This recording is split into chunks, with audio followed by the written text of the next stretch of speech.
everything comes from the One, everything comes from the divine plane. Then all the things that will manifest on the lower planes first manifest as spiritual beings that hold particular impulses, particular functions in an individualized form. And so, again, that's why you find in all the ancient traditions, they have all these gods and goddesses that have different powers. Now, over time, that became materialized and somewhat caricatured, but nonetheless, the core idea was there.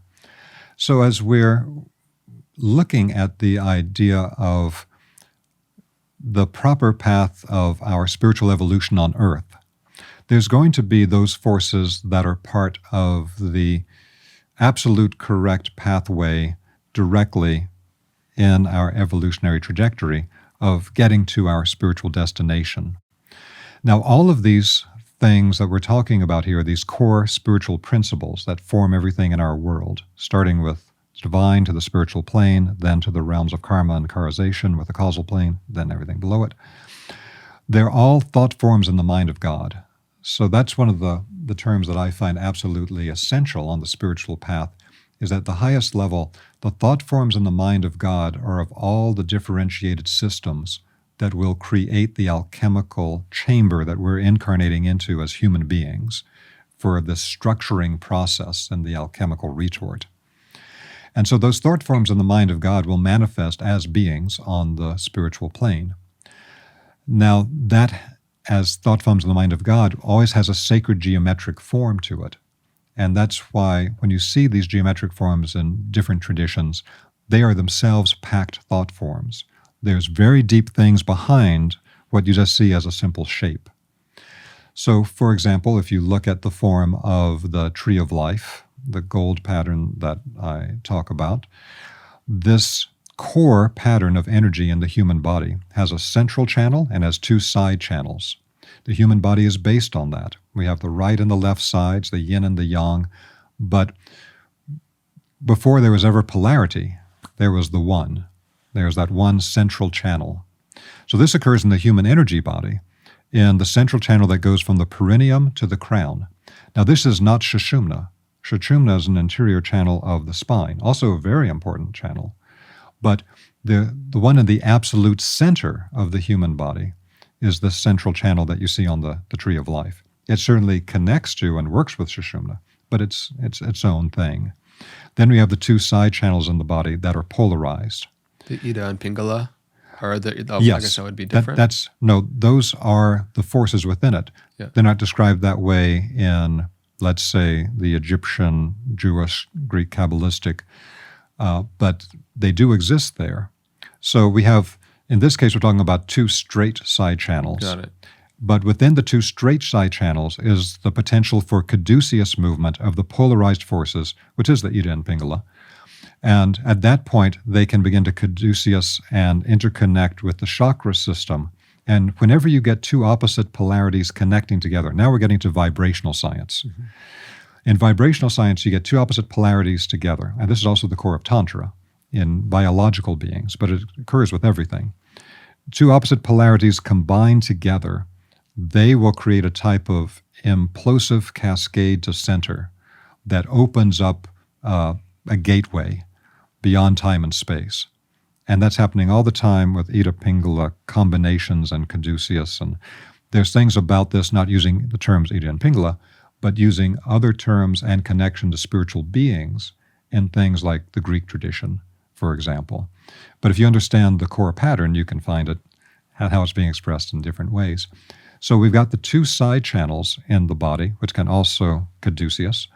And then we've got the central channel. Only that central channel on the tree of life goes up to the very highest, the crown, Keter, and all the way down to the lowest, the earth, Malkut. So this is actually a pattern in the human energy body. Now, if we see this then as a microcosm of the larger pattern, we can also see this aspect where the two polarities can manifest in their most primordial form as a circle, because the circle and the sphere are really the first forms in sacred geometry. They're like a evolutionary cascade from thought forms in the mind of God. You always start with an immaterial center that immaterial center, like the Bindu point, has other names in other traditions.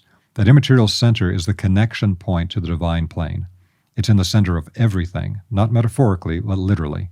A lot of Egyptian biogeometry that I'm also very fortunate to teach through my teacher Ibrahim Karim in Cairo, Egypt, is all about how do you activate that immaterial center of any person, place, thing, because there's a divine plane energy that expands when you do so.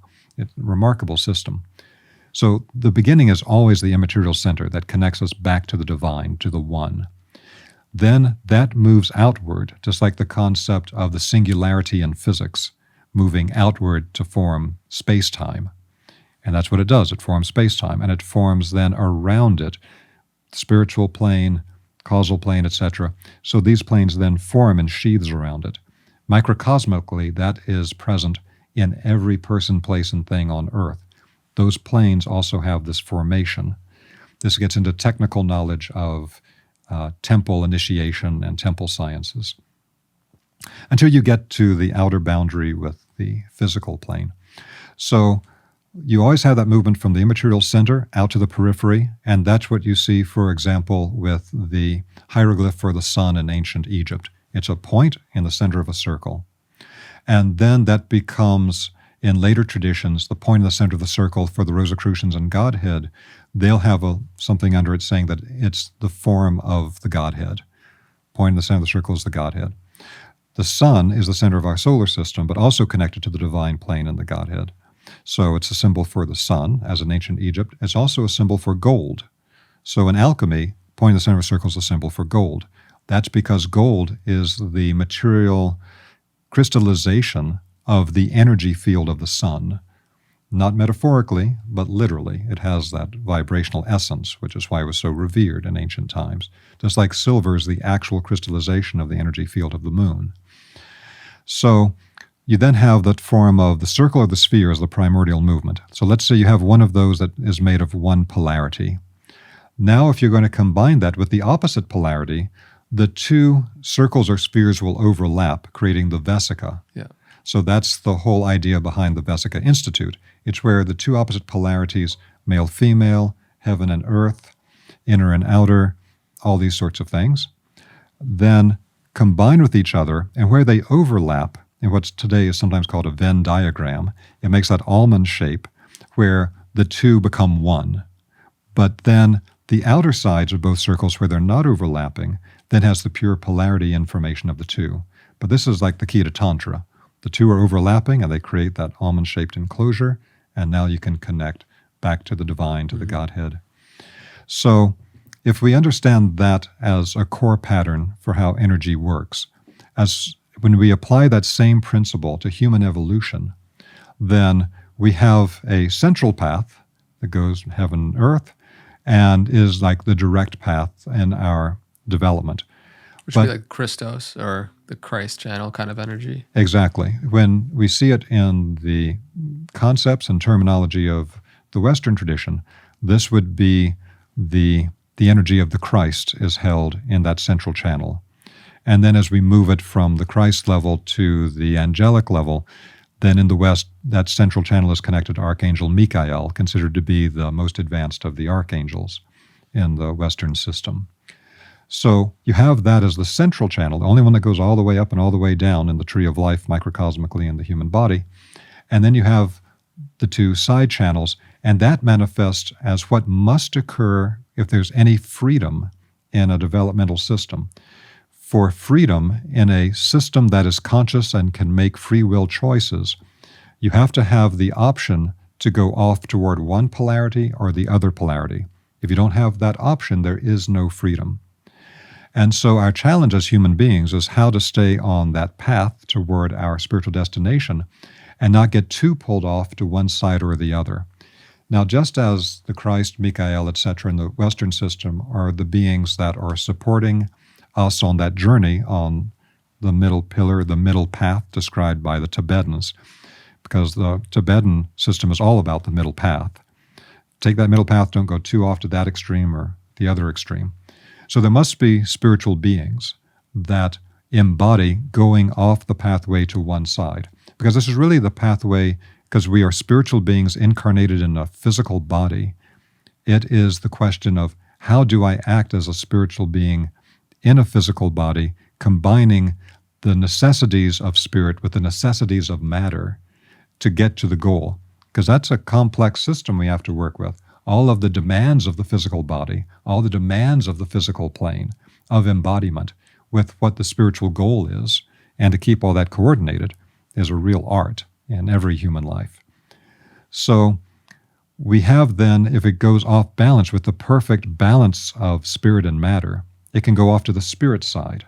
If it goes off to the spirit side, it can lead to illusory forms of spiritual development. It can go to the side of wanting constant ecstatic process to the point that the physical body cannot maintain it.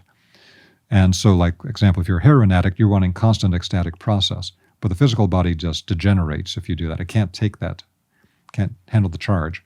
And so the impulse that's leading us to an unbalanced spirituality that ignores or doesn't properly esteem or understand the physical plane is what became known in terms of Lucifer, meaning light bearer. Because there's a tremendous misunderstanding in some modern spiritual religions and even spiritual seekers that we have the darkness and the light is good and the darkness is bad. But too bright a light can blind us as surely as complete darkness can. And so there's a misunderstanding in working with spiritual beings that any being that appears in light is a good being. Not necessarily, because these are beings of tremendous spiritual light, the Luciferic beings writ large. And of course, their leader would be Lucifer himself.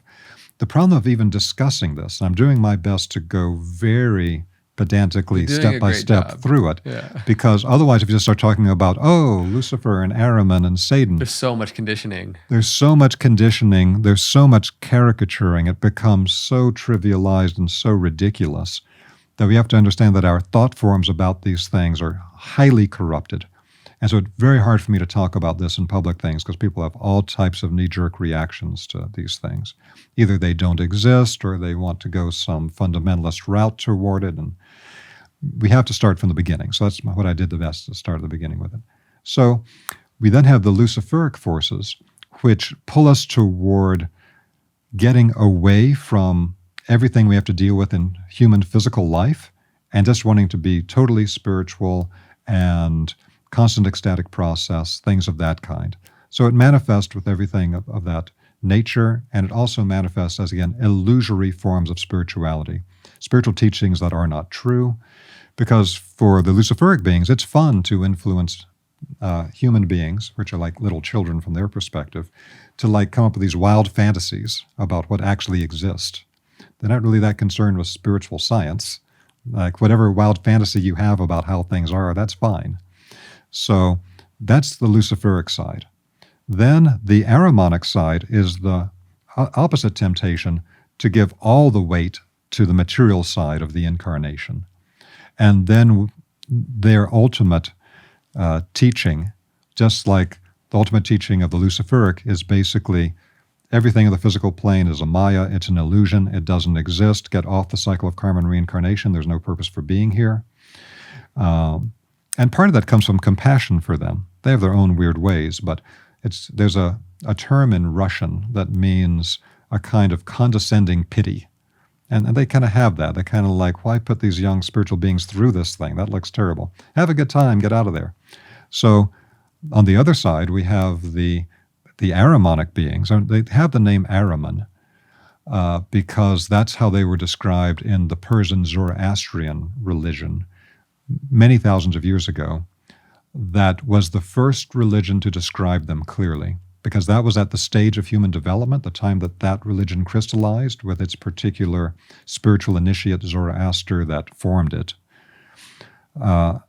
They were the first to really perceive this action. Before, they were so clairvoyant they weren't perceiving what was in the matter side so much. So the Ahrimanic forces are the ones that make us believe that everything spiritual is an illusion. It doesn't exist at all. Only matter is real. They are behind all types of materialism. If they had their way, we would believe that we're nothing but a accident of chemicals randomly coming together, and through a force of some type of blind evolution, we're just an evolutionary accident. And we don't exist before birth. We don't exist after death. There's nothing spiritual. There's nothing but the Darwinian survival of the fittest. Nature is red in tooth and claw. And you're actually serving evolution by victimizing other people, because the strongest should get the proceeds and the weak should be destroyed and consumed. So that's the Ahrimanic side of it, pure materialism. And so this became embodied within the passion play of the life of Christ, with the Christ being crucified on a cross between two thieves. So there's one on one side and one on the other side, just like the Vesica, the two polarities and Christ in the center.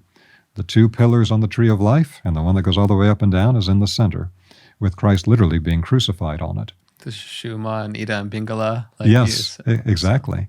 And so what you find in that is that the thief that has the Luciferic tendency is overshadowed by Lucifer, says to the other thief, you and I deserve to suffer, but this man is blameless. And he inclines his head toward the Christ. And you see this in all of the depictions of the three crosses at Golgotha, that one of the thieves has his head inclined toward Christ, the other is turned away from Christ. The one with his head inclined toward Christ is the one with the Luciferic impulse. Luciferic beings don't intend harm to the level that the Ahrimanic do. And so he inclines his head toward the Christ, and he says, take me with you into your Father's kingdom. And Christ says, you will be with me in my Father's kingdom tonight. And the other thief rebukes and reviles the Christ, and his head is turned away. And that shows a certain something about the nature of these beings. And the redeemed Lucifer is known as the Paraclete, or the Paraclesian spirit. And that's something that happens within our own nature, where our more wild partying, exuberant experience of life, sometimes not very grounded, can be turned toward the central pillar and toward the central path in a way that should be understood. The materialistic side is the other thing. So we have then the idea that we have the middle pillar with the Christ, Michael. We have the unbalanced spirituality with Lucifer, and we have the unbalanced materiality with Ahriman. Now, of course, this is just a fundamental thought form about the whole thing, and many dynamic activities in spiritual reality are happening all the time. And we are all influenced by Lucifer and Ahriman all the time. We would not have a physical body and a physical world to live in without the activity of the Ahrimanic beings. They're the beings referred to in Gnosticism as the demiurge, the dark lord of this earth. They actually took the blueprint and crystallized it into physical matter. That's part of their power. They're all about materialism. And they would be perfectly happy to manifest in human bodies.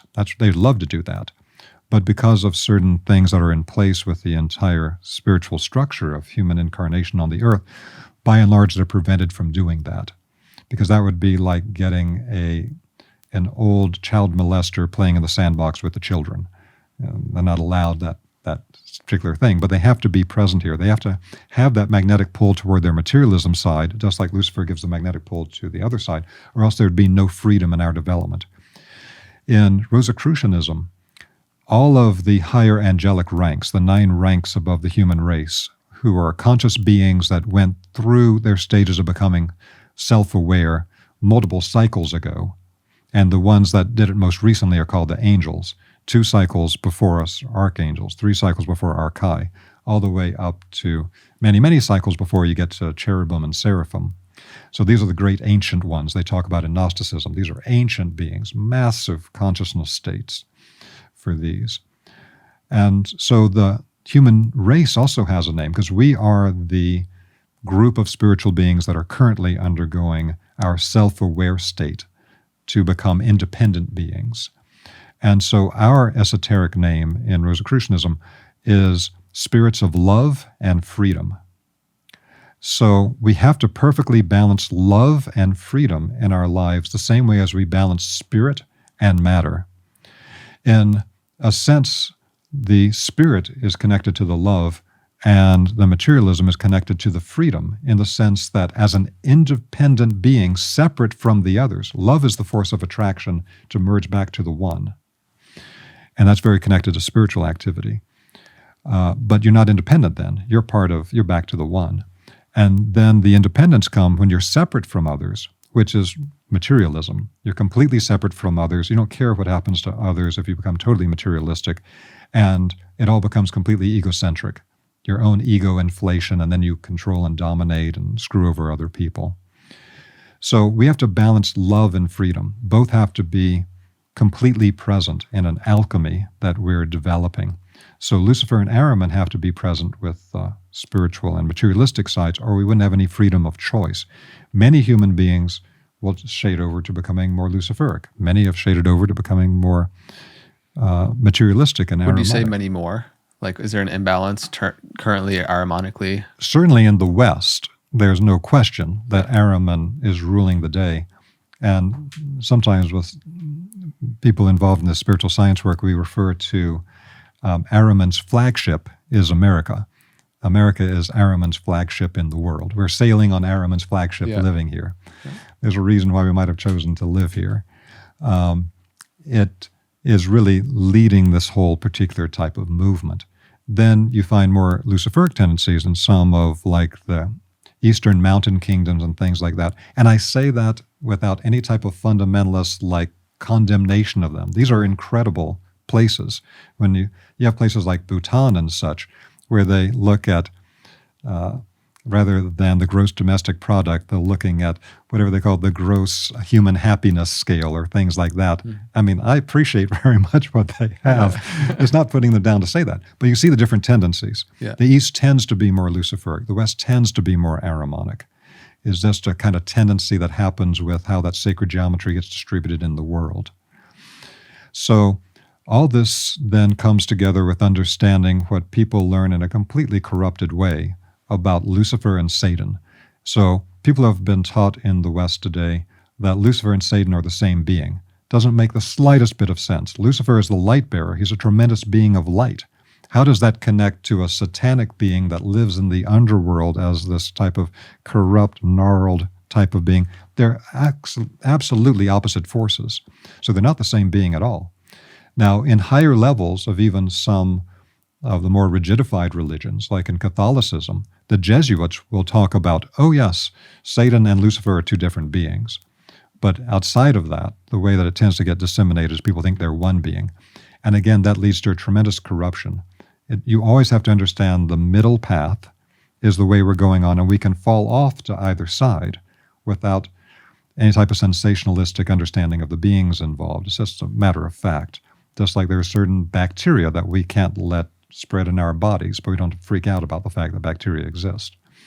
So the concept of Satan comes from the movement of the understanding of Ahriman into later times. So in Hebrew, this being was referred to not as Ahriman, but as Ha-Satan, which means in Hebrew the adversary. And then that got simplified to Satan in the Western tradition. And not coincidentally, Ha-Set-An is related to Set in Egypt. When the Jewish people came out of Egypt and the Exodus, the knowledge they got from Moses is all from the Egyptian temples. So Ahriman becomes Set, becomes Ha-Set-An, and now Satan today. So that's my capsule summary of the nature of these beings and how it pertains to our own particular development, and not having a sensationalistic view of it, but understanding that these beings are influencing us all the time, and it's always a matter of trying to find our way on the middle path. I often like to give this particular anecdote that many years ago I was watching the series Miami Vice, and Tubbs and Crockett are talking to each other, these two cops, and one of them asks the other, says, you know, as undercover cops, we have to always deal with the question of, are we crossing the line in what we do? And the other one looks at him and says, I don't even see the line until I'm over it. Yeah. And I thought that was like the best summary of this type of thing. That middle pillar line is something that we often don't even see it until we're off of it and realize I've gone off to one side or the other.